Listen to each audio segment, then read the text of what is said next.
ಭಗತ್ ಸಿಂಗ್ ರವರನ್ನ ಡೆಲ್ಲಿ ಜೈಲಿಂದ ಇವತ್ತಿನ ಪಾಕಿಸ್ತಾನ್ನಲ್ಲಿರುವಂತಹ ಮಿಯನ್ವಾಲಿ ಜೈಲ್ಗೆ ಕಳಿಸಿದ್ದಂತಹ ಸಮಯ ಅದು. ಅಲ್ಲಿ ಯುರೋಪಿಯನ್ ಖೈದಿಗಳು ಕೂಡ ಇರ್ತಿದ್ರು, ಭಾರತೀಯ ಖೈದಿಗಳು ಕೂಡ ಇರ್ತಾ ಇದ್ರು. ಆದ್ರೆ ಬಹಳ ತಾರತಮ್ಯ ಇತ್ತು. ಭಾರತೀಯ ಖೈದಿಗಳಿಗೆ ಹರಿದು ಹೋಗಿರುವಂತಹ ಸಮವಸ್ತ್ರಗಳನ್ನ ಕೊಡ್ತಾ ಇದ್ರು, ಇರೋದಕ್ಕೆ ಶುಚಿಯಾದಂತಹ ಜಾಗ ಇರ್ತಾ ಇರ್ಲಿಲ್ಲ. ಇನ್ನು ಊಟ ತಿಂಡಿ, ಅಬ್ಬಬ್ಬಾ, ಅಡ್ಗೆ ಮನೆಗೆ ಕಾಲಿಟ್ರೆ ಇಲಿ, ಹೆಗ್ಗಣಗಳು, ಜಿರಳೆ ಎದ್ದೆ ಕಾರುಬಾರು, ಗಲೀಜಾಗಿರುವಂತಹ ಊಟ, ಅದರಲ್ಲೂ ರುಚಿ ಇಲ್ಲದೇ ಇರುವಂತಹ ಊಟ ಕೊಡ್ತಾ ಇದ್ರು, ಕುಡಿಯೋದಕ್ಕೆ ನೀರು ಕೊಡ್ತಾ ಇರಲಿಲ್ಲ. ಈ ಎಲ್ಲ ತಾರತಮ್ಯವನ್ನ ಗಮನಿಸಿದಂತಹ ಸಾಕಷ್ಟು ಜನ ಭಾರತೀಯರು ಅಲ್ಲೇನಿದ್ರು ಕಾರಾಗೃಹದಲ್ಲಿ ಪ್ರೊಟೆಸ್ಟ್ ಮಾಡೋದಕ್ಕೆ ಪ್ರಾರಂಭ ಮಾಡ್ತಾರೆ. ಯಾಕೆ ಸಮನಾಗಿ ಇಬ್ರಿಗೂ ಇಲ್ಲ? ಯುರೋಪಿಯನ್ ಖೈದಿಗಳಿಗೆ ಅವರು ತಿಂದುಂಡು ಹಾಯಾಗಿ ಮಲಗಿರ್ತಾರೆ, ಹಾಯಾಗಿರ್ತಾರೆ, ನಮಗೆ ಕೆಲಸ ಕೂಡ ಈ ಪಾಟಿ, ಸರಿಯಾಗಿರೋದಕ್ಕೆ ಜಾಗ ಇಲ್ಲ, ಊಟ ಇಲ್ಲ, ಯಾಕೆ ಈ ತಾರತಮ್ಯ ಅಂತ ಒಂದು ಪ್ರತಿಭಟನೆ ಶುರು ಮಾಡ್ತಾರೆ. ಇನ್ನು ಲಾಹೋರ್ನಲ್ಲಿ ಪ್ರಾರಂಭವಾದಂತಹ ಈ ಪ್ರತಿಭಟನೆಗೆ ಇಡೀ ದೇಶದ ಜನರಿಂದ ಬೆಂಬಲ ವ್ಯಕ್ತವಾಗುತ್ತೆ. ಈ ಕಾರಣದಿಂದಾಗಿ ಬ್ರಿಟಿಷರು ಏನ್ ಮಾಡ್ತಾರೆ, ಸೆಕ್ಷನ್ 144 ಜಾರಿಗೆ ತರ್ತಾರೆ. ಆ ಸಮಯದಲ್ಲಿ ಬ್ರಿಟಿಷರ ವಿರುದ್ಧ ಆ ಕಾರಾಗೃಹದಲ್ಲಿ ದನಿ ಎತ್ತಿದಂತಹ ಈ ಒಬ್ಬ ವ್ಯಕ್ತಿಯ ಹೆಸರನ್ನ ಹೇಳದೆ ಹೋದ್ರೆ ಈ ಕಥೆ ಖಂಡಿತ ಅಪೂರ್ಣವಾಗುತ್ತೆ. ಅವರ ಹೆಸರೇ ಜತೀಂದ್ರನಾಥ ದಾಸ್. ಪ್ರತಿಭಟನೆ ಮಾಡ್ತಾ ಉಪವಾಸ ಸತ್ಯಾಗ್ರಹಕ್ಕೆ ಅಂತ ಕೂರ್ತಾರೆ. ಜುಲೈ 13, 1929 ಇಸ್ವಿ ಈ ದಿನ ಇವರು ಉಪವಾಸ ಸತ್ಯಾಗ್ರಹವನ್ನ ಪ್ರಾರಂಭ ಮಾಡಿತ್ತು. ಅದನ್ನ ಇವರು ಮುಂದುವರಿಸ್ಕೊಂಡು ಹೋಗ್ತಾ ಇವರ ಆರೋಗ್ಯ ಕೂಡ ಹದಗೆಡತ್ತೆ.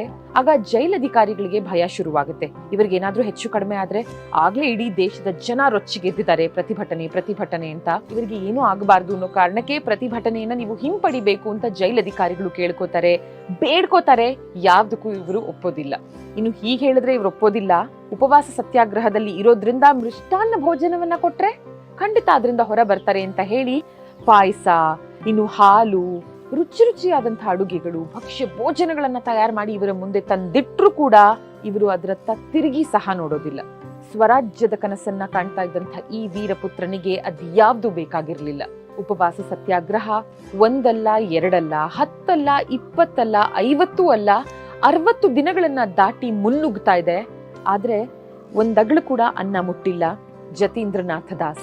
ಇನ್ನೂ ರುಚಿಯಾದ ಭಕ್ಷ್ಯ ಭೋಜನಗಳು, ತರಕಾರಿಗಳಿರಬಹುದು, ಮಾಂಸಾಹಾರಗಳು ಎಲ್ಲವನ್ನ ತಂದುಕೊಟ್ರು ಇವರ ಸತ್ಯಾಗ್ರಹವನ್ನ ಇವರು ಮುರಿಯೋದಿಲ್ಲ. ತಾರತಮ್ಯ ನಿಲ್ಬೇಕು, ಆಗ ಮಾತ್ರ ನಾನು ಸತ್ಯಾಗ್ರಹ ನಿಲ್ಲಿಸ್ತೀನಿ ಅಂತ. ಆದ್ರೆ ಅದಕ್ಕೆ ಇವರು ತಯಾರಿರ್ಲಿಲ್ಲ. ವೈಸ್ ರಾಯ್ ಐರ್ವಿನ್ ತಾನ್ ಮಾಡಬೇಕಿದ್ದ ಎಲ್ಲಾ ಕೆಲಸಗಳನ್ನ ಬದಿಗಿಟ್ಟು ಜೈಲಿನಲ್ಲಿ ನಡೀತಾ ಇರುವಂತಹ ವಿದ್ಯಮಾನದ ಬಗ್ಗೆ ಮಾಹಿತಿ ಪಡ್ಕೊಳ್ಳೋದನ್ನೇ ಪ್ರಮುಖವಾಗಿ ಇಟ್ಕೊಳ್ತಾನೆ. ಅಂದ್ರೆ ಆ ಕಾಲಕ್ಕೆ ಇದು ಅಷ್ಟು ಇಂಪಾರ್ಟೆಂಟ್ ಕೇಸ್ ಆಗಿತ್ತು. ಜತೀಂದ್ರನಾಥ ದಾಸ್ ಅವರ ಆರೋಗ್ಯ ಇನ್ನೂ ಹದಗೆಡ್ತಾ ಹೋದಾಗ ಜೈಲ್ ಅಧಿಕಾರಿಗಳು ಅವರನ್ನ ಬೇಷರತ್ತಾಗಿ ಬಿಡುಗಡೆ ಮಾಡೋದಕ್ಕೆ ಒಪ್ತಾರೆ. ಆದ್ರೆ ಸರ್ಕಾರ ಒಪ್ಪೋದಿಲ್ಲ, ಇವರು ಜಾಮೀನು ಪಡೆದೇ ಹೋಗ್ಬೇಕು ಅಂತ ಹೇಳುತ್ತೆ. ಸೆಪ್ಟೆಂಬರ್ 13, 1929 63 ದಿನಗಳ ಉಪವಾಸ ಸತ್ಯಾಗ್ರಹವನ್ನ ಮಾಡಿ ಮುಗಿಸಿದಂತಹ ಜತೀಂದ್ರನಾಥ ದಾಸ್ ಇಹಲೋಕ ಯಾತ್ರೆಯನ್ನ ಮುಗಿಸ್ತಾರೆ. ಹಿಂದೂಸ್ತಾನ್ ಸೋಷಿಯಲಿಸ್ಟ್ ರಿಪಬ್ಲಿಕ್ ಅಸೋಸಿಯೇಷನ್ ನ ಸದಸ್ಯರಲ್ಲಿ ಒಬ್ಬರಾದಂತಹ ದುರ್ಗಾವತಿ ದೇವಿ ತನ್ನ ಸಂಗಡಿಗರೊಡನೆ ಜತೀಂದ್ರನಾಥ ದಾಸ್ ರವರ ದೇಹವನ್ನ ಲಾಹೋರ್ನಿಂದ ಕೋಲ್ಕತಾದವರೆಗೆ ರೈಲ್ನಲ್ಲಿ ಮೆರವಣಿಗೆ ಮಾಡ್ತಾರೆ. ಇನ್ನು ಕಲ್ಕತ್ತಾದ ಹೌರಾ ರೈಲು ನಿಲ್ದಾಣಕ್ಕೆ ಜತೀಂದ್ರನಾಥ ದಾಸ್ ರವರ ದೇಹವನ್ನ ರಿಸೀವ್ ಮಾಡೋದಕ್ಕೆ ಖುದ್ದಾಗಿ ಸುಭಾಷ್ ಚಂದ್ರ ಬೋಸ್ ರವರೇ ಬಂದಿದ್ರು. ನೋಡಿ, ಇಡೀ ದೇಶದ ಜನ ಇವರಿಗೆ ಕಂಬನಿ ಮಿಡಿದ್ರು. ಸಮಾನತೆ ಕೇಳಿದ ಒಂದೇ ಕಾರಣಕ್ಕೆ ಇವರಿಗೆ ಈ ಗತಿ ಬಂತು. ಇದ್ರ ಬಗ್ಗೆ ನಮ್ಮಲ್ಲಿ ಎಷ್ಟು ಜನಕ್ಕೆ ಗೊತ್ತಿದೆ ಹೇಳಿ? ಈ ಹೆಸರನ್ನೇ ಸಾಕಷ್ಟು ಜನ ಕೇಳಿಲ್ಲ ಅಲ್ವಾ? ಇನ್ನು ಮತ್ತೊಂದೆಡೆ ಜೈಲ್ನಲ್ಲಿ ಭಗತ್ ಸಿಂಗ್ ಹಾಗೂ ಬತುಕೇಶ್ವರ್ ದತ್ ಇವರು ಉಪವಾಸ ಸತ್ಯಾಗ್ರಹವನ್ನ ನಿಲ್ಲಿಸದೆ ಮುಂದುವರಿಸಿಕೊಂಡು ಹೋಗ್ತಾರೆ. ಇವರ ದೃಢ ನಿರ್ಧಾರ ಮತ್ತು ದೈಹಿಕ ಕ್ಷಮತೆ ಎಷ್ಟಿತ್ತು ಅಂದ್ರೆ, ಬತುಕೇಶ್ವರ್ ದತ್ ರವರು 114 ದಿನ ಉಪವಾಸ ಸತ್ಯಾಗ್ರಹವಿದ್ರೆ ಭಗತ್ ಸಿಂಗ್ 116 ದಿನ ಉಪವಾಸ ಸತ್ಯಾಗ್ರಹವನ್ನ ಮಾಡಿರ್ತಾರೆ. ಆಧುನಿಕ ಭಾರತದ ಇತಿಹಾಸದ ಅತಿ ದೀರ್ಘ ಉಪವಾಸ ಸತ್ಯಾಗ್ರಹ ಇದು. ನಮ್ಮೆಲ್ಲರ ಮತ್ತೊಬ್ಬ ನೆಚ್ಚಿನ ಹೀರೋ ತಾತ್ಯಾ ಟೋಪೆ ಅಥವಾ ತಾಂತಿಯಾ ಟೋಪೆ ಇವರ ಬಗ್ಗೆ ನಾನು ನಿಮ್ಗೆ ತಿಳಿಸ್ಕೊಡ್ಬೇಕಾಗಿದೆ. ಅದು 1859 ಇಸ್ವಿ ಏಪ್ರಿಲ್ 7ನೇ ತಾರೀಕು. ಸಿಂಹ ಬ್ರಿಟಿಷರ ಬಲೆಗೆ ಬಿದ್ದ ದಿನ. ಆ ಸಿಂಹದ ಹೆಸರೇ ತಾತ್ಯಾ ಟೋಪೆ. ಇವರ ಪೆಟ್ಟುಗಳಿಗೆ ತತ್ತರಿಸಿ ಹೋಗಿದ್ದಂತಹ ಬ್ರಿಟಿಷರಿಗೆ ಇವರನ್ನ ಮುಗಿಸೋದೇ ಗುರಿಯಾಗಿತ್ತು. ತಾತ್ಯಾ ಟೋಪೆ ಜನಿಸಿದ್ದು 1814 ಆಸುಪಾಸಿನಲ್ಲಿ ಕಾನ್ಪುರದ ಹತ್ತಿರದ ಗಂಗಾ ನದಿಯ ತೀರದಲ್ಲಿನ ಬಿಠೂರು. ಒಂದು ಸುಂದರವಾದಂತಹ ಜಾಗ ಇದು. ಇಲ್ಲಿ ಅವರ ಬಾಲ್ಯದ ದಿನಗಳನ್ನ ಯಾರೊಂದಿಗೆ ಕಳೆದಿದ್ದು ಅಂತ ಗೊತ್ತಾ ತಾತ್ಯಾ ಟೋಪೆ? ಝಾನ್ಸಿ ರಾಣಿ ಲಕ್ಷ್ಮೀಬಾಯಿ ಇವರಿಬ್ಬರು ಬಾಲ್ಯದ ಗೆಳೆಯರು. ಒಟ್ಟಿಗೆ ಇದೇ ಬಿಠೂರಿನ ಆವರಣದಲ್ಲಿ ಇವರಿಬ್ಬರು ಬೆಳೆದಿದ್ದು. ಮೊದಲು ಗುಮಾಸ್ತರಾಗಿದ್ದು, ಆನಂತರ ಸೇನಾನಿಯಾಗಿದ್ದು ತಾತ್ಯಾ ಟೋಪೆ. ಸಾಕಷ್ಟು ಬಾರಿ ಬ್ರಿಟಿಷರಿಗೆ ಮಣ್ಮುಕ್ಸಿ ಅವರ ಕಣ್ಣಿಂದ ತಪ್ಪಿಸ್ಕೊಳ್ತಾ 2 ವರ್ಷದಲ್ಲಿ 150ಕ್ಕೂ ಹೆಚ್ಚು ಬಾರಿ ಬ್ರಿಟಿಷರ ಸೈನ್ಯವನ್ನ ಎದುರಿಸಿ ಅವರನ್ನ ಸೋಲ್ಸಿ ಕೊನೆಗೆ ಬ್ರಿಟಿಷರಿಗೆ ಇವರು ಸಿಕ್ಕರೆ ಸಾಕು, ಇವರನ್ನ ಮುಗಿಸೋದೊಂದೇ ಗುರಿಯಾಗಿತ್ತು.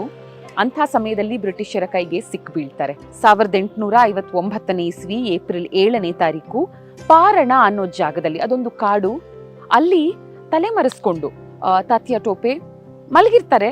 ಅವರ ಸ್ನೇಹಿತರು ಕೂಡ ಜೊತೆಗಿರ್ತಾರೆ. ಸ್ನೇಹಿತನನ್ನ ನಂಬಿ ನಿದ್ರಿಸ್ತಾ ಇರ್ತಾರೆ.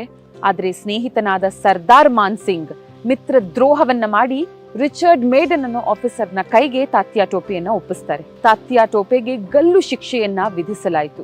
ಕೊನೆಯದಾಗಿ ಅವರು ಆಡಿದಂತಹ ಮಾತುಗಳೇನ್ ಗೊತ್ತಾ? ನಾನು ನನ್ನ ಗುರುಗಳಾದ ನಾನಾ ಸಾಹೇಬರ ಆಜ್ಞೆಯನ್ನ ಪಾಲಿಸಿದ್ದೀನಿ ಅಷ್ಟೇ. ದಯವಿಟ್ಟು ನನ್ನ ಮನೆಯವರಿಗಾಗ್ಲಿ ನನ್ನ ಮಕ್ಕಳಿಗಾಗ್ಲಿ ಏನೂ ತೊಂದರೆ ಮಾಡಬೇಡಿ.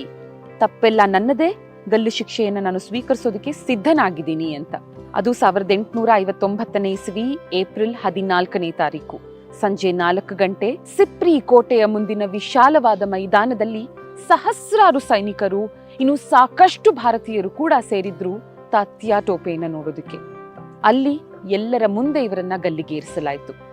ಮತ್ತೊಂದು ಗಮನಾರ್ಹ ವಿಷಯ ಏನಂದ್ರೆ, ಇವರನ್ನ ನೋಡೋದಕ್ಕೆ ಸಾಕಷ್ಟು ಬ್ರಿಟಿಷ್ ಹೆಣ್ಮಕ್ಳು ಕೂಡ ಬಂದಿದ್ರು ಗೊತ್ತಾ? ಅಷ್ಟು ಮಾತ್ರ ಅಲ್ಲ, ಇವರನ್ನ ಗಲ್ಲಿಗೇರಿಸಿದ ನಂತರ ಇವರ ಪಾರ್ಥಿವ ಶರೀರ 4 ಗಂಟೆಗಳ ಕಾಲ ಬಯಲಿನಲ್ಲಿ ತೂಗಾಡ್ತಾ ಇತ್ತು. ಇವರನ್ನ ನೋಡೋದಕ್ಕೆ ಬಂದಿದ್ದಂತಹ ಸಾಕಷ್ಟು ಬ್ರಿಟಿಷ್ ಹೆಣ್ಮಕ್ಳು ಏನ್ ಮಾಡಿದ್ರು ಗೊತ್ತಾ? ಇವರ ನೆನಪಿಗೆ ಅಂತ ಇವರ ತಲೆ ಕೂದಲನ್ನ ಕತ್ತರಿಸಿ ಎತ್ಕೊಂಡು ಹೋಗಿಟ್ಕೊಂಡ್ರು. ಅದು ಇವರ ಮೇಲೆ ಎಲ್ಲರಿಗೂ ಇದ್ದಂತಹ ಪ್ರೀತಿ ಭಾರತೀಯರಿಗೆ ಮಾತ್ರ ಅಲ್ಲ, ಸಾಕಷ್ಟು ವಿದೇಶಿಗರಿಗೆ ಕೂಡ. ಈಗ ನಾನು ಹೇಳ್ದಂಥ ಇಷ್ಟು ಇಂಗ್ಲಿಷ್ ಮಾಹಿತಿಗಳು ನಮಗೆ ತಿಳಿಸ್ಕೊಡುವಂಥದ್ದು. ಆದ್ರೆ ಇದನ್ನ ತಾತ್ಯಾ ಟೋಪೆ ಅವರ ಕುಟುಂಬ ಅವತ್ತಿನಿಂದನೂ ಒಪ್ಪಿಲ್ಲ, ಇವತ್ತಿಗೂ ಒಪ್ತಾ ಇಲ್ಲ, ಒಪ್ಪೋದೂ ಇಲ್ಲ. ಯಾಕಂದ್ರೆ ತಾತ್ಯಾ ಟೋಪೆ ಅವರು ಬ್ರಿಟಿಷರಿಗೆ ಮಣ್ಣು ಮುಗಿಸಿ ಅವರ ಕಣ್ ತಪ್ಪಿಸ್ತಾ ಓಡಾಡ್ತಿದ್ದು ಗೊತ್ತೇ ಇದೆ. 150ಕ್ಕೂ ಹೆಚ್ಚು ಸನ್ನಿವೇಶಗಳಲ್ಲಿ ಬ್ರಿಟಿಷರಿಗೆ ಮಣ್ಣು ಮುಗಿಸಿದ್ರು ಅಥವಾ ಬ್ರಿಟಿಷರ ಎದುರು ಹೋರಾಡಿದ್ರು ಇವರು ಅಂತ ನಾನು ನಿಮ್ಗೆ ಏನ್ ಹೇಳ್ದೆ. ಬ್ರಿಟಿಷರಿಗೆ ಇವರ ಮೇಲೆ ಸಿಕ್ಕಾಪಟ್ಟೆ ಕೋಪ ಆಯ್ತು. ಇವರನ್ನ ಹುಡುಕ್ತಾ ಇದ್ರು ಬ್ರಿಟಿಷರು ಅನ್ನೋದು ಇಡೀ ದೇಶದ ಜನರಿಗೆ ಗೊತ್ತಿತ್ತು. 2 ವರ್ಷಗಳೇ ಕಳೆದ್ರು ಕೂಡ ತಾತ್ಯಾ ಟೋಪೆ ಯಾವಾಗ ಬ್ರಿಟಿಷರ ಕೈಗೆ ಸಿಗೋದಿಲ್ವೋ, ದೇಶದ ಜನರು ಬ್ರಿಟಿಷರನ್ನ ನೋಡಿ ಆಡ್ಕೊಂಡು ನಗೋದಿಕ್ಕೆ ಪ್ರಾರಂಭ ಮಾಡ್ತಾರೆ. ನಮ್ಮ ಶಕ್ತಿ ಎಂಥದ್ದು ನೋಡಿದ್ರ, ಒಬ್ಬ ವ್ಯಕ್ತಿಯನ್ನ ನಿಮ್ಗೆ ಹಿಡಿಯೋದಿಕ್ಕೆ 2 ವರ್ಷದಿಂದ ಆಗಿಲ್ಲ ಅಂತ. ಅವ್ರಿಗಾಗ್ತಿರುವಂತಹ ಅವಮಾನದಿಂದ ಅವರು ಆಚೆ ಬರ್ಬೇಕಾಗಿತ್ತು. ಅವರು ತಲೆ ಎತ್ಕೊಂಡು ಓಡಾಡ್ಬೇಕು ಅನ್ನೋ ಕಾರಣಕ್ಕೆ ಹೇಗಿದ್ರು ತಾತ್ಯಾ ಟೋಪೆ ಸಿಕ್ಕಿಲ್ಲ. ಯಾರನ್ನೋ ತಾತ್ಯಾ ಟೋಪೆ ಅಂತ ನಂಬಿಸಿ ಕರ್ಕೊಂಬಂದು ಗಲ್ಲಿಗೇರಿಸ್ತಾರೆ ಬ್ರಿಟಿಷರು. ಆಗ ಜನರೆಲ್ಲ ನೋಡಿದ್ರ, ಕೊನೆಗೂ ಬ್ರಿಟಿಷರು ಹಿಡದೇ ಬಿಟ್ರು ತಾತ್ಯಾ ಟೋಪೆಯನ್ನ. ಅವ್ರಿಗೇನ್ ಗತಿ ಆಯ್ತು? ನಾವೇನಾದ್ರೂ ಅವರ ವಿರುದ್ಧ ಹೋರಾಡಿದ್ರೆ ನಮಗೂ ಇದೇ ಗತಿ ಅನ್ನೋದು ಎಲ್ಲರಿಗೆ ಮನವರಿಕೆ ಆಗ್ಬೇಕು ಅನ್ನೋ ಕಾರಣಕ್ಕೆ ಬ್ರಿಟಿಷರು ಇದನ್ನ ಮಾಡಿದ್ದು ಅಂತಾರೆ ಅವರ ಕುಟುಂಬದವರು. ಇದಕ್ಕೆ ಸಾಕ್ಷಿ ಪುರಾವೆಗಳೇನಾದ್ರೂ ಇದೆಯಾ ಅಂದ್ರೆ ಖಂಡಿತ.